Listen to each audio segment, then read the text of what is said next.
یو خو په دې باندې ځان پویول پکار دی چې پېشمني وایسته. نو یاد ساتئ د شپې په آخري حصہ کې را پاسېدل او په دې نیت باندې خوراک کول چې سبا لراته روژه آسانه شي، دې ته پېشمني ویل کېږي. په عربي کې ورته سحور وایه. دا شپه چې په شپږو حصو باندې تقسیم کړي نو په آخري شپږمه حصہ کې را پاسېدل. دویم نمبر مسئلہ، آیا یو کس پېشمني اونک بغیر د پېشمني کولو نه د روژه صحیح ده او کنه؟ نو روژه صحیح ده، ځکه پېشمني کول دا مستحب دي، دا سری مستحب دي. نو که یو کس مثلا پېشمني اونک او ټیم ورته ملو نشو نو د روژه بالکل کیږي. داسې به نه کې ډېر خلک سادهګان وي، هغوی وی پېشمني مې اونکه بس روژه مې هسې نه کېږي، راځه خوراک او څښاک کوه، نو شروع ورته وکړي، نو ځان یې غرق که. یو خو د دغې روژې قضایي شته پې، او دویم شپېته روژې به پرله پسې د دې کفاره ادا کوي. نو پېشمني چې کم دی دا مستحب دی، د دې نه بغیر هم روژه صحیح کېږي. دا مستقل د ثواب عمل دی جدا. نو بغیر د پېشمني نه روژه صحیح ده. د پېشمني سره د روژې د اصلاح او د فساد هیڅ تعلق نشته. دریم نمبر، پېشمني د شپې په آخري حصہ کې کول مستحب دی او رستواله پکې کول مستحب دی، خو دومره رستواله به نه کې چې شک را پیدا شي، چې اوس کېدی شي سبا خطرې وي. که دا شک پکې را پیدا شو نو دغه رستواله دا بیا مکروه دی، د دې نه ځان ساتل پکار دی. بیخي آخري حد ته به ځان نه رسي. څلورم نمبر، د پېشمني او د سبا ختلو په منځ کې څومره وخت پکار دی وقفه؟ څومره وخت وقفه پکار ده؟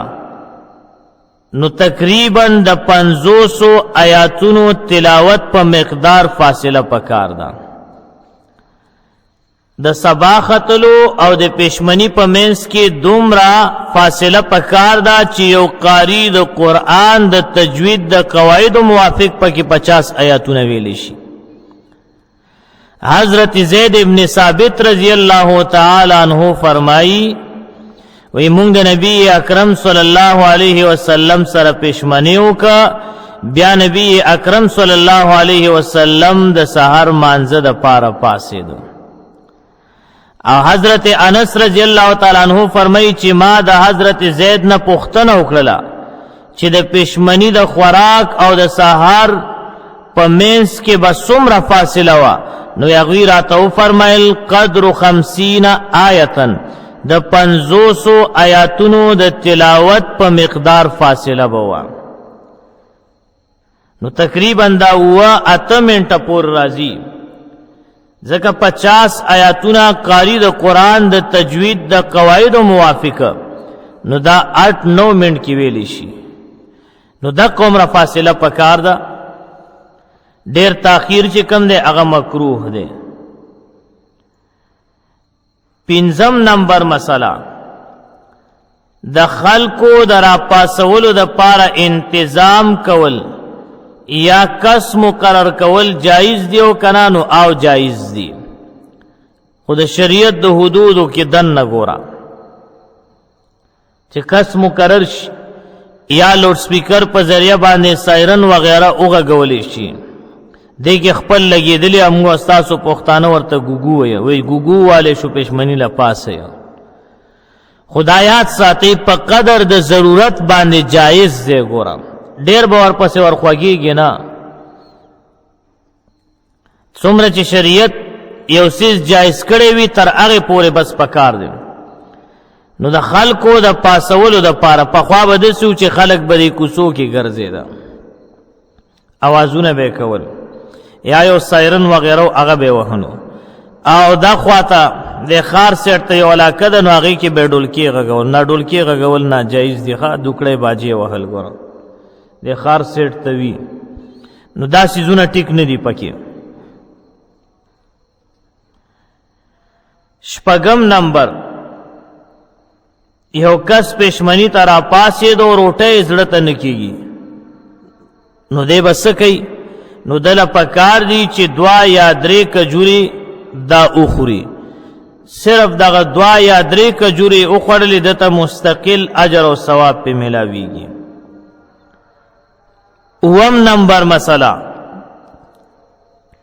یو کس پېشمني کوي نو آیا دی به د اذان انتظار کوي او کنه؟ دی به اذان ته انتظار کوي کنه به کوي؟ نو نه، اذان پکې شرط نه دی. ګوره په دې کې وخت شرط دی. مسله یاده کوي اوس زمونږ او ستاسو د زمانې مؤذنین چې کم دي دوی ګوراړو وخت پیژني نه، ښه بې وخته لګي اکثر، الا ماشاء الله. یاد ساتئ د امامت د پاره چې کم شرایط دي د یو امام د پاره، نو دا ټول شرایط به په مؤذن کې موجود وي. مؤذن به عالمي پورا په دغه مسایلو به پوهیږي، او بل دا چې دی به عالم بالاوقات وي، په وختونو کې به دی ماهر وي، ټیم به پیژني، اسې نه بې وخته اذان وکړي. نو که بې وخته اذان وکړه د هغې اعاده بیا څه ده؟ واجب ده. اگر چې اذان کول سنت دي، خو ممکن مونږ او تاسو داسې دور کې پاتې شوي چې د ټولو نه زیات ناپوهې نو اذان به همغه کوي بیا. نو اذان انتظار په پېشمني کې هم نشته او په روجمات کې هم نشته. اوس مثلا یو ځای کې اذان وختي وشو، نو څه کېدی به خوراک پرېږدي؟ نه، اذان بې ټیمه شوی دی، دی به خوراک نه پرېږدي. او یا یو سړی لګیا دی خوراک کوي وی یاره چې اذان نه شوی نو نه یې بندومه، نو دا کار هم ټیک نه دی ښه، ځکه چې اذان دا د مانځه دپاره وي. اوس کېدی شي هغه اذان لیټ وکړي، نو څه کې ته به تر هغې پورې لګې، سبا به داخل وي او ته به لګې، نو بیا خو دې روژه نه کېږي، ګناهګارېږي. نو د پېشمني دپاره د اذان انتظار نشته. دې دپاره څه شرط دی؟ وخت. بچ وخت داخلېدو نه 6 منټه وړاندې تا پېشمنۍ بند کړې وي، دا بهترینه طریقه ده او ښکلې طریقه ده. اتم نمبر، بغیر پېشمني کولو نه روجه روا ده او کنه نو او روا ده، روجه بالکل صحیح ده کیږي. نهم نمبر مسله، د پېشمني نه بعد چې کله د خوراک څښاک وکړه نو خوله کنګالول صفا کول دا مستحب دي. پکار چې خوله کنګاله کړي، همداسې اوده نه شي، بیا د روژه کې فرق راځي، روژه درنه خرابېږي. لسم نمبر مسله، یو کس پېشمني کو لګیو خوراک یې شروع کړی دی او د ګمان وکړه چې سبا نه دی ختلی او لګیو خوراک یې کولو، خو بیا ورته پته ولګېده چې سبا شوی و، نو اوس به څه کوي؟ ډېر داسې کېږي اکثر خلک ناوخته راپاڅي. اوس دی وایي جوړی سهار شوی نه دی، یو ریاض وي. مخکې دا مشکلات ډېر اوس خو الحمدلله خلکو سره موبایلونه هم شته دی او نقشې هم شته دی او ګړۍ او ټیمپیسونه او هغه قسمه قسم لګېدلي چې هغې کې تا ته هر یو څیز ښیم. د هغې باوجود هم زمونږ او ستاسو خلک بیا سترګې پټوي ورباندې.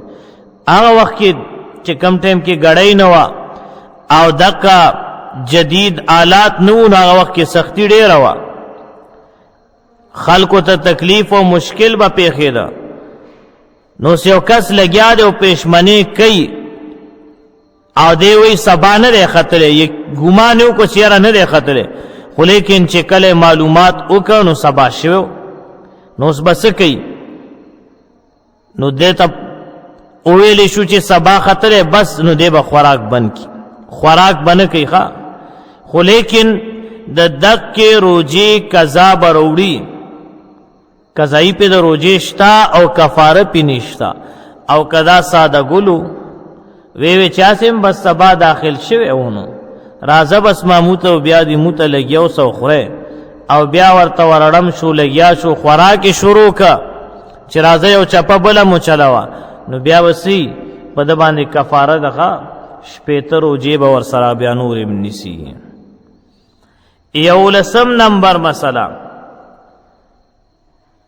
په سبا کې شک پیدا شو چې آیا ختلې دی یا نه دی ختلې نو شکی خبره شوه نو چې کله خبره شکی شوه نو دې ټیم کې د خوراک پرېږدي څه دی وکړي خوراک دې پرېږدي بس بیا د خوراک نه کوي بلکې دا خوراک دې بس کی ځکه هلته خبره شکی شوه نو دې وجې نه د شک کارونو نه ځان ساتل پکار دی دا قرنګې شکی روژه نیول زمونږ د فقهاو په نیز باندې دا حرامه ده زمونږ استاد امرونه خطا کیږي اکثر وی مړه بس که نفلي شوه خو نفل ده او که فرض شوه نو فرض شوه نو دا خو د شک خبره شوه او ایمان چې کم دی دا د یقین نه عبارت دی نه د شک نه ګوره او بیا چې کله داسې وګوري چې یاره سپوږمۍ خو ښکاري نو بیا موږ او تاسو خلک یو بله ناخره کوو پوهېږې که نه ځان نه یو لوی فلسفي جوړ کړی ولاړ وی او سپوږمۍ ته به داسې ښکته او پورته او بره کله به ورته تو شي کله به داسې شي کله به ورته دا سټ وګرئ کله به دا لاس په دې تشي الله چې دا خو روجم خوړلې ده نو یاد ساته چې چا دا خبره وکړه چې روجم خوړلې ده د په خپله په ځان باندې ګواهي وکړله او خبره دا ده چې قانون دا دی المرء یوخذ باقراره د پخپل پخپل ځان باندې اقرار کو د باندې د دقه روجي قضایي روړل فرض دي کرونه ګناهګار دي زموږ ډېر خلک په ځان باندې پخپل گواهی کوي او دا سي ځان یو فلسفي به جوړ کړي ته چې بسو سم دستی دی بد سپوږمۍ نه لاندې راکوس شو بره خطر یو ځان سره د اکسیجن ټینکې خې جوړې سفر وکړه لاندې راړو زموږ ته حالات وي چې میاش خو د دومره ورځو د دومره کې نه پارم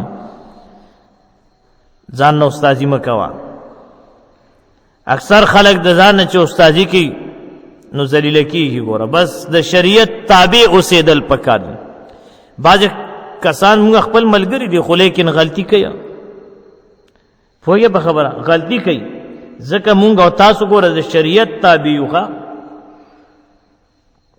ما ورته ویلو د نبی علیه الصلاة والسلام حدیث مبارکه دی چې میاش ښکاره شي روژه کا او چې میاش ښکاره شو اختر که بس دی کې عقل مقل نه بیا کلنډر له پکې څه اعتبار دی ډېر خلک کلنډرو پسې روانې که کلنډر خو غلطیږي او نه کلنډر له څه اعتبار شته نو موږ تاسو د شریعت تابع یو او بیا فرمایي که چرته کې په اسمان باندې گرد و غبار او اوریاز وا نو بیا د شعبان 10 ورځې پوره کا او دا قرنګي بیا ورپسې روزه کا او دا شان به د رمضانم بیا 10 ورځې پوره کې کمیاش کارن شو گرد و غبار او بس بال ورپسې اختر کا خبره ختمه نو دا باز خلک دین ځان ته پخپل ګران کی پخپل ګران کی الکه حدیث کې راځي الدین یسر یو سستا باندې شریعت نه دی لازم کړي ولی لازم کې پزان باندې نو دین ځان ساتل پکار دی نو شکی کارونه و پرېګ دی 12 نمبر مسله یو کس لګیا دی پېشمنی کوي او دو کسانو گواہی ورکړه چې سبا ختلې دی نو بس دی ول خوراکي بند ک او بیا دو کسان راغله هغوی وایي چې سبا نه دی ختلی دوی هسې ګپ ولګو نو دی بیا لګیا شو خوراک یې شروع که او وروستو چې پوره تحقیق او معلومات وشو نو سبا ختلی و نو اوس به دی څه کوي نو دی به قضا راوړي او د قرنګې په د باندې کفاره هم شته شپېته روژې به هم نیسي د ولې دوباره خوراک شروع کولو بس عمکه 2 کسانو ډومبنو چې کومه ګواهي ورکړې وه هم په حق باندې به عمل کړی وو. 14 نمبر مسله د چرګ نه وخت معلومول. دا خبره ټیک ده کنه، لکه چرګ بانګ وایو نو یاد ساتئ که چرته کې د چرګ باندې تجربه شوې وه. څه شوې وه؟ تجربه. اوس خو داسې وخت راغله چې هغه بانګونو والا چرګان هم ختم شوي دي. شته؟ نشته. نو پارمي دي ټوله. هغې نه بانګ وی او نه هاچی وه او کړس پړس دي. بس دا مونږ خلک هم دقه شکل سس پس دې کړل. دویم ورته سم کار ویلو خو الله پې را ګران کړل لږ، نو اوس ګزاره یې کړې ده. نو یاد ساتئ که تجربه پې شوې وه او د ده دا بانګ چې کم دی د ټیم موافق و نو بیا خو صحیح ده، او که نو د چرګ بانګ لاړو اعتبار نشته دی بیا. پوهېږې که نه؟ اوس نن سبا خو انسانان خطا کېږي، چرګ خو لا پرېږده. پوهېږې انسانان دویم نمبر شو نو چرګان هم دویم نمبر شو که نه، پارمي ورپسې راغلی که نه، کورني ختم کړل ټوله. نو دغې شیزونو له بیا اعتبار نشته. دا چند مسایل وو، دې ته لږ سوچ پکار دی او دا ډېر ضروري وو. نور مسایل هم شته دی خو هغه داسې دي چې په هغې کې انسان اکثر ډېر نه واقع کېږي، خو دا هغه مسایل چې اکثر زمونږ او ستاسو بعضې ملګري هغوی دا غلطي کوي چې د پېشمني په ټیم کې دوی د اذان انتظار کوي. ارور اذان خو هغه ټیم کې کېږي چې ټیم داخل شي. ما یو ځای کې کته داسې یو حضرت صاحب اذان شروع شو نو یو جام را واخیسته. مل داسې کې که زه شوم او که هغه شو نه سمېده. مې مه کوه اوس خو هلته مېلمه نه وي جیره خو اذان نه دی ختم شوی که نه، چې اخري لا اله نی ویلې خدای شته که دا جام پرېږدم کو ویسکلو مې زه غرق شوې. دا روژه دې م نه کېږي او ځان دې م ګناهګار که. نو بعضې سړي ضدي وي اته به ورته ټیک مسله کې هغوی مړه داسې لګیا دی. مونږ وې ځه پته به کوم ځای کې لګي په لوی لاور باندې به پته لګي. کله چې ورشي که نه هلته کې دې خښتې در پسې ولګي نو پته به درته ولګي چې اوس داسې رسو پخېږي چې اوس د روجې څومره دي او منځونه دي څومره دي او ترتیب دې څومره دی.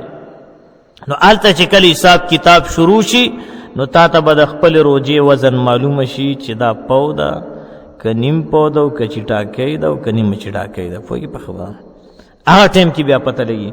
الله پاک دې مونږ او تاسو ته د صحیح روجو نیولو توفیق را نصیب کی او الہ العالمین دې مونږ او تاسو ټول په صراط مستقیم باندې روان کی.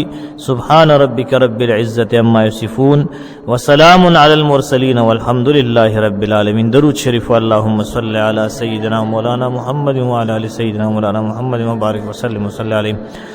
اللهم صل على محمد عبدك ورسولك وصل على المؤمنين والمؤمنات والمسلمين والمسلمات.